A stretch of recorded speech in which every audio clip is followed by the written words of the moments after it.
Fairchild Republic A-10 Lightning Bolt, or simply the Hog, is one of the most iconic planes in the U.S. Air Force, a plane developed in the middle of the Cold War with a specific type of warfare in mind. If the Cold War turned hot, one area was destined to become a battleground, a 50-kilometer corridor of lowland valleys called the Fulda Gap, where any invading troops would be channeled on their march from East Germany to West Germany. It was the shortest route to France, Frankfurt, and the strategically important Rhine River. If war broke out, this corridor would be a vital region to secure, and each side of the Fulda Gap was defended by armored divisions. To cope with this threat environment, the U.S. developed an operational doctrine called air-land battle, and the A-10 was developed as a vital component of this strategy, a low-flying tank killer which would work closely with the troops on the ground to break up enemy formations at the front while high-flying bombers harassed the supply lines at the rear. The A-10 was a plane designed specifically for the role of close air support. Close air support is exactly that: close to friendly forces and close to unfriendly forces. It requires a plane to be capable of absorbing a great deal of damage as they come under fire, and to be incredibly accurate where its weapons to avoid friendly fire. A plane with this role needs some unique qualities. It needs to be available at a moment's notice in an ever-evolving battlefield. Troops could need support without warning, and because of this, the plane needs to be nearby and ready to go. This means working from forward bases that may not necessarily have all the infrastructure and equipment that other planes need to operate. Its survivability needs to be in class. Flying this close to the ground is going to result in every man with weapon taking potshots at the plane. As a result, the plane needs to be capable of dealing with small arms, machine guns, anti-aircraft guns, and even missiles. A-10s frequently limp back to their base with damage so severe that they would have downed another plane with parts of their wings ripped off, with an engine taken out and hydraulics unoperational. And coming with this, the plane needs to be simple and cheap to manufacture. The Air Force made it clear from the beginning, in a battle of cost versus performance, cost would be prioritized. In an all-out war with the Soviets, quantity and ease of manufacturing was going to be a huge factor, like the Sherman and the T-34 tanks, which were so influential in World War II. A future war between the Soviets and the U.S. was expected to be won by whoever could outmanufacture and maintain their equipment. This plane was intended to be a cheap and rugged warhorse. It needed to be made with readily available off-the-shelf parts so maintenance crews could easily interchange parts to repair damage quickly, and at a low cost. Contractors bidding for the manufacturing contract needed to consider all of these factors and designed the entire plane around the primary element, which was chosen before the design process started: the General Electric GAU-8 gun, whose sound is so recognizable it has become a meme. The gun takes up a significant portion of the plane's internal volume at nearly 6 meters long, fitting snugly below the pilot. The largest part of the gun is the ammo drum, which typically holds 1,150 30mm rounds. The rounds are delivered to the 7 rotating barrels along a linkless chute system, which also pulls the shell casings back into the ammo drum after firing to prevent the expanded shells from damaging the plane. The belt system and the rotating cam firing system of the barrels are both driven by a hydraulic motor, which is powered by 2 independent hydraulic systems on board. There are 2 separate hydraulic systems to ensure redundancy in operation, and both run the gun. The left and right hydraulic systems are pressurized by 2 identical engine-driven pumps on the left and right engine. If an engine is lost or one of the hydraulic lines is broken, then the controls powered by those hydraulics cease to work. However, the plane has been designed to allow it to continue flying on only one hydraulic system, as both elevators, both ailerons, and one rudder have hydraulic power after loss of either hydraulic lines, ensuring powered control of pitch roll, and even after the loss of a single hydraulic system. If both are lost, the plane can switch to a manual reversion flight control system where the controls can be operated without power assists, which is difficult to say the least, but it can allow the pilot to land the plane safely, or at the very least allow them to get into safe airspace. To eject, this kind of redundancy can be found in every component of the A-10. To increase survivability, the landing gear is retracted by the LES system only, but it can be extended by both, and in the event neither system is available, the wing-mounted landing gear doesn't actually retract all the way into the pharynx, which allows the plane to land with landing gear retracted with only moderate damage to the plane. Protecting the control mechanisms through redundancy is just one component of increasing survivability. The fuel tanks are self-sealing on the lower portions and are filled with foam to prevent explosions. The A-10 sits inside a titanium tub, which is reported to be capable of absorbing direct hits from armor-piercing rounds up to 23mm. The canopy is also made from ballistic glass, capable of taking hits from small arms.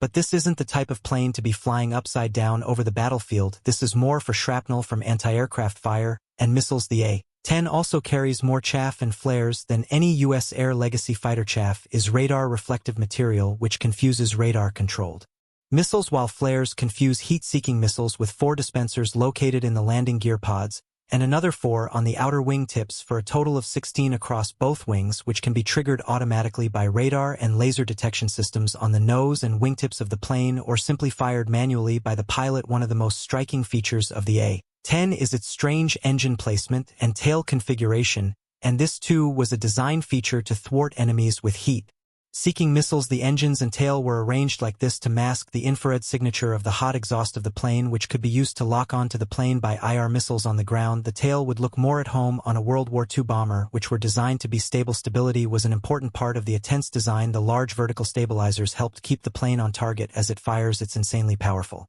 gun. The gun is mounted directly on the centerline of the plane to minimize the effect of the recoil, pushing the plane off target. The recoil force at 44.5 kilonewtons is so powerful that it effectively halves the planes for thrust, as each of the A-10's General Electric T-34 engines produces just 41 kilonewtons of thrust, but the plane fires in such short bursts, typically 1 to 2 seconds, that the pilot doesn't need to worry about sailing. The high engines mounted behind the wings also reduce the amount of dirt and dust that can enter the engines from forward operating base runways, which can be just dirt runways. A lot of design choices were made to allow the plane to operate from remote airfields like this. Smaller military planes like this don't typically have auxiliary power units, which are small secondary engines that large planes like airliners have. You can see the exhaust of these little hidden engines in the tails of airliners. These engines allow the plane to start its main engines without external help and help run functions like electricity generation and hydraulic fluid pumps, but it's a necessary weight for most small aircraft, and they usually use some other way to get the engine spinning. Sometimes this results in the plane relying on ground equipment, which the A-10 cannot depend on, and so an AP was installed between the two potted engines. You can see the exhaust of the APU just underneath the nacelle X.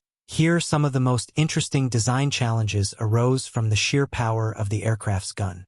The gun spits out so much burnt and non-burnt propellant that they actually lost an early model in 1978 after exhaust gas from the gun ignited and starved the engines of oxygen. To deal with this, some design changes were made. First, a small gas scoop was placed underneath the barrels to suck in some of that exhaust. The chemical mixture of the round propellant was changed to increase the flashes of present levels. This in turn caused secondary problems, as the new chemical mixture caused residue to build up on the cockpit windows, and a canopy washer was needed, which simply sprayed the washing fluid onto the canopy, and the slipstream did the rest of the work. Circuitry was also added to force the engine ignition system to continually fire while the gun trigger was being pulled, so that in the event a flame-out occurred, the engine could rekindle its flame immediately. The GAU-8 Avenger is a monstrous machine designed to wreak havoc on those Soviet tanks attempting to push through Allied lines.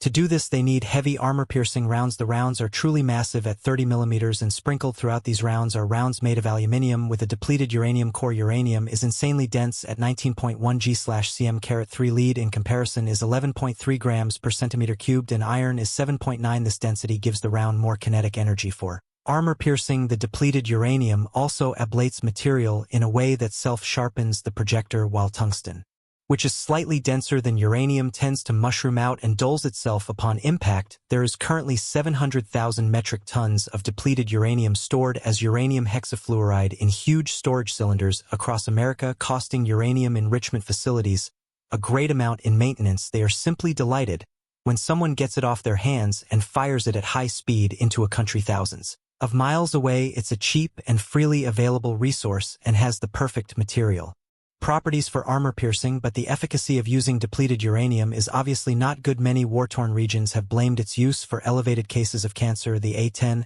has been under constant threat of retirement. Detractors have pushed from the very start that the plane is not needed. First, it was the F-16 which should take over its job, and now it's the F-35, and both sides of the argument have valid points. The F-16 and A-10 can carry similar amounts of ordnance into the battlefield if needed. Both have 11 hardpoints where the carrying capacity over 7.2 tons, but attaching heavy equipments to its wings negates the biggest advantage of the F-16, its maneuverability and ability to conserve kinetic energy in dogfights. The F-16 was designed to be a multi-role fighter, while the A-10 was designed for one job and one job only: getting down and dirty and taking some punches like Rocky, while modern planes like the F-35 were designed to be more like Muhammad Ali, bobbing, weaving, elusive, striking, and moving out of the enemy's range before they can react. The two planes were designed in completely different eras with completely different military doctrine in mind, and trying to compare the two without acknowledging that is silly. The F-35 is designed to carry a small payload of weapons in its internal weapons bay, while stealth is a high priority, but it can carry just as much as the F-16 when air superiority is established. It's a multi-role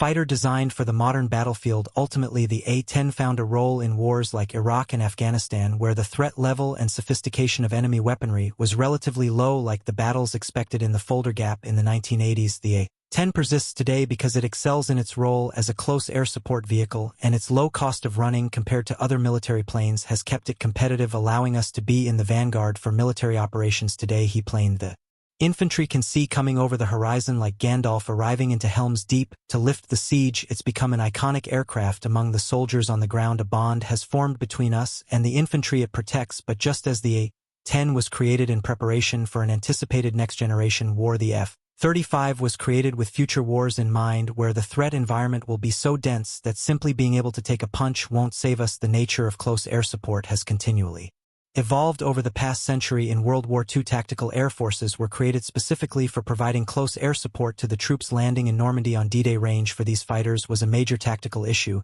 and within 24 hours of the first men landing in Normandy, 3 new emergency landing strips had been created off the beaches, which would allow the Allies to extend their fighter-bomber range and prevent a fierce counterattack by the Germans from overwhelming the small toehold the Allies managed to carve out in Normandy. I explored these vital logistical challenges in a future episode of The Logistics of D-Day that will be out next month. These airfields were primarily built to extend the reach of Allied aerial support as ground troops pushed forward. However, as the front line progressed, many were converted to supply depots, emergency evacuation posts, and heavy bomber airfields. Others were simply abandoned and allowed to return to farmland. Over time, there are hidden traces of these remains littered all over Normandy. You can learn more about them and get access to the entire Logistics of D-Day series by signing up to CuriosityStream for just $19.99 for the entire year. Here, you can watch the Hidden Traces documentary about modern archaeological digs uncovering remnants of the 8th decade-old battlefield, and you will get free access to Nebula, the home of the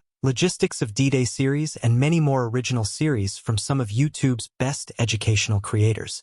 Like Tom Scott went over Production Center's $19.99 for an entire year of access to CuriosityStream with thousands of award-winning documentaries, and access to Nebula is a fantastic price and will help educational creators to continue creating their content without the constraints of the YouTube algorithm. As always, thanks for watching, and thank you to all my Patreon supporters. If you'd like to see more from me, the links to my Instagram, Twitter subreddit, and Discord server are below you.